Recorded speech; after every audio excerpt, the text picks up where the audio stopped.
Le CEPF aide les organisations de la société civile à lutter contre la perte de biodiversité et les effets du changement climatique dans les hotspots mondiaux de biodiversité.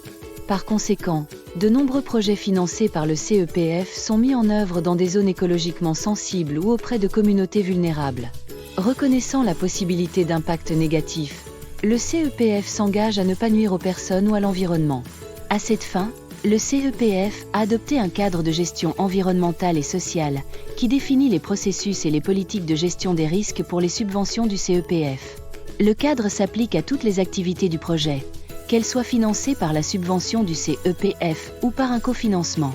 Pour les projets qui impliquent l'attribution de sous-subventions, le bénéficiaire est responsable du respect des obligations décrites dans le cadre par les sous-bénéficiaires.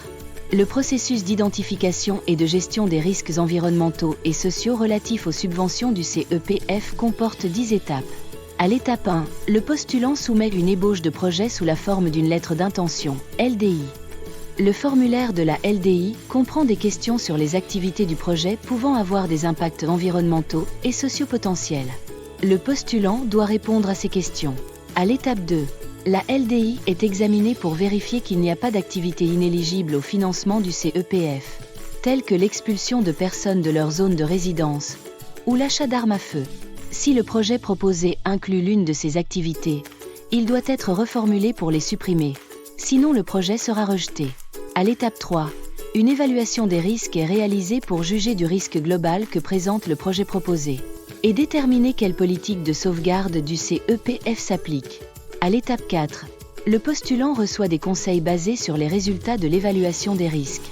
Ces conseils décrivent les mesures que le postulant doit prendre pour se conformer aux politiques de sauvegarde. Il indique également si le postulant doit préparer des plans de gestion environnementale et sociale spécifiques, destinés à fournir des informations plus détaillées. À l'étape 5, le postulant concevra des mesures pour atténuer les risques identifiés.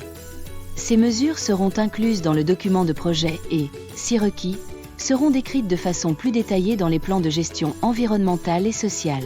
Ces mesures devront suivre la hiérarchie des mesures d'atténuation. Tout d'abord, tenter d'éviter l'impact. Si ce n'est pas possible, le minimiser. Ensuite, atténuer les dommages restants autant que possible. À l'étape 6, le postulant établira un mécanisme de doléance, par lequel toute personne concernée par le projet pourra déposer une plainte, qui sera ensuite examinée et résolue de manière satisfaisante. À l'étape 7, le postulant mènera les consultations nécessaires avec les personnes affectées par le projet ainsi que d'autres parties prenantes. L'objectif est de leur permettre d'exprimer leur point de vue sur les impacts potentiels du projet. À l'étape 8, si le postulant nécessite une assistance supplémentaire pour gérer les risques environnementaux et sociaux, des activités de renforcement des capacités peuvent être incluses dans la proposition de projet.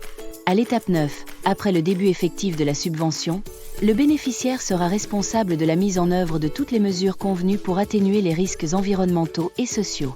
Enfin, à l'étape 10, le bénéficiaire sera tenu de s'assurer de mise en œuvre des mesures d'atténuation convenues.